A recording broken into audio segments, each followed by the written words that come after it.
Hi guys, it's Andy from Man City Fan TV. Well, just the latest sort of transfer news and Man City update with regards to what's certainly in the media today. Now, if we start off with the main sort of talking point, and that is Ben Chilwell. Well, rumours are that Manchester City are interested in signing Ben Chilwell in January, and the figures that are being bandied around are around about £50 million. Now, I'm sure as lots of discussions have been had on social media, Twitter in particular, over the last sort of week or two, with Ben Mendy being out injured for the next sort of couple of months, the left-sided defensive role was one that many City fans think we need to look at. Now, I know Fabian Delph has done a wonderful job, but he's not a natural left-back. He's great on the ball, defensively he's sound, but he doesn't bring that attacking flair. Now, Chilwell, if we look at Chilwell is 21 years of age. He's plays for Leicester. He's so far had 52 appearances, scoring 1 goal, and he's recently sort of made it into the England squad, playing 5 times. So, yeah, he's exciting. Does the signing excite me? No, I'll be honest with you. But I can see the sense in it. £50 million for a 21-year-old. It's a lot of money, certainly for a left back, but we were willing to potentially spend a lot more than that on Frenkie de Jong to fill a role that is needed at Manchester City in that sort of central defensive role. So £50 million is English. He'll go towards the homegrown rule. So yeah, I can I see it happening? I'd be very surprised if Leicester let him go in January. I'm being really honest, but you know, as they say, money talks, and if it is £50 million, it's a lot of money to spend on a young kid, certainly a defender. Then it can only improve the squad and certainly provide proper left-back coverage moving into the next phase of the Champions League. So we'll keep an eye on it. Whether it happens, like I said, I'm not too sure, but certainly it's one that will run and run and run, and it'll only sort of intensify as the weeks tick down to January. So who knows? There are lots of other left backs in the world of football we've been sort of like linked to, but Chilwell is a young kid. He fits the model, the profile of a young player that Pep would like, and I think Pep will certainly improve him. His crossing is fantastic. He does like to get forward as well, and he's decent as a defender. And let's face it, that's something that Mendy isn't. He isn't a fantastic defender. He's great when he's going forward, but anyway, we'll see. We'll keep an eye on it. Next up, we've got more news on that came out yesterday and the day before on Brahim Diaz, and the fact that some figures that are bandied around I find absolutely incredible, and that is Real Madrid are reported to potentially offer £10 million for Brahim Diaz to sign for them in January. Now, I was saying in the video I did last week, the week before, be happy if we got a couple of £1 million for him. Now the figure of 10 million is being bandied around. That shows you, if true, just how much Real Madrid wants him.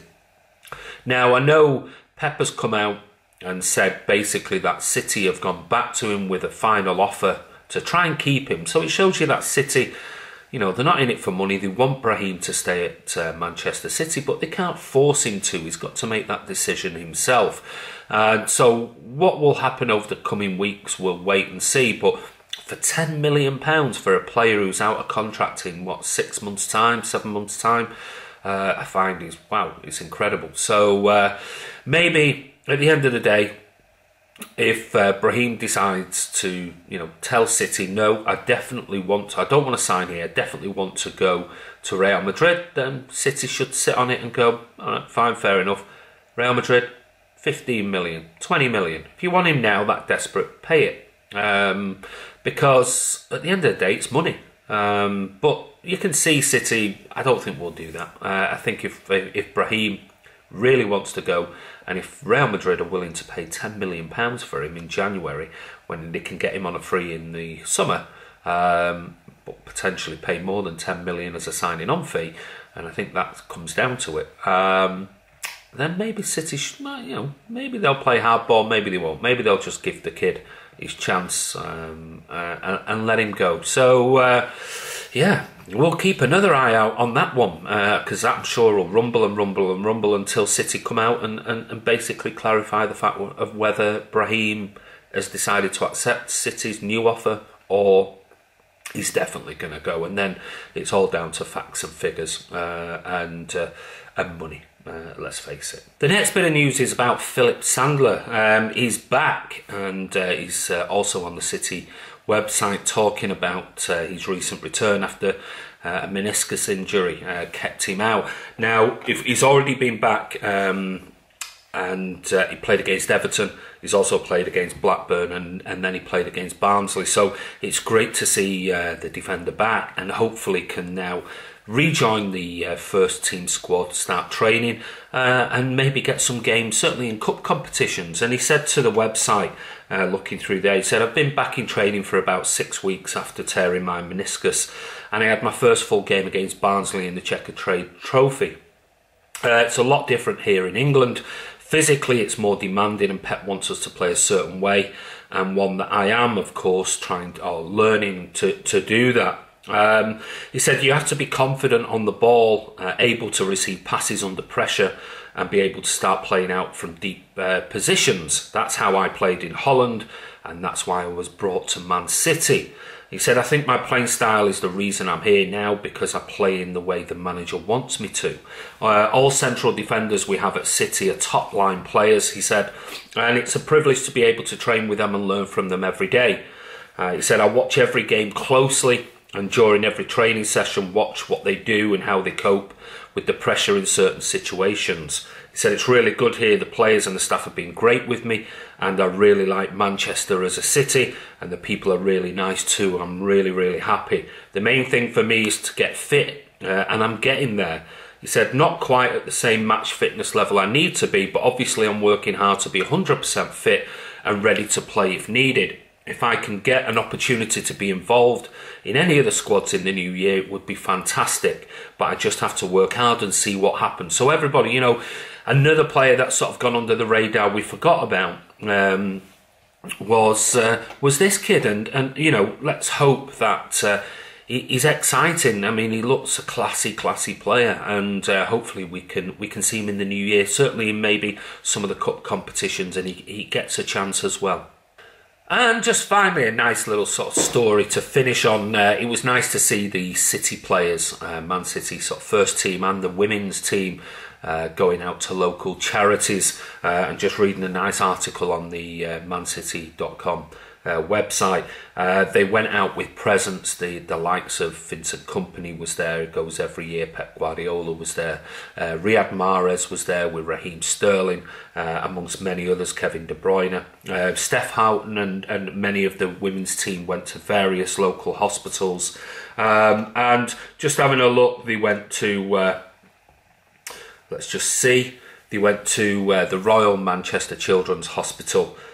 They also visited various other hospitals as well, I think, which included Francis's House, Christie's as well, and do some wonderful work. And I know all football teams do it at this time of year, and I think it's a really good thing. And if it brings a smile to some of these children's faces, even for an hour, then we've got to applaud it at the end of the day. So footballers in general get a lot of stick. We've seen it lately, so it's nice for them to give something back, like many of them do week in, week out, that we don't see. But I think it's a great thing at this time of year where children might be sort of in hospital over the Christmas or the festive period, and can't really be with their families at home celebrating Christmas, etc. So a big massive well done to the players, the club, from both the men's team and the women's team for doing that. So anyway guys, Everton tomorrow, I'll be there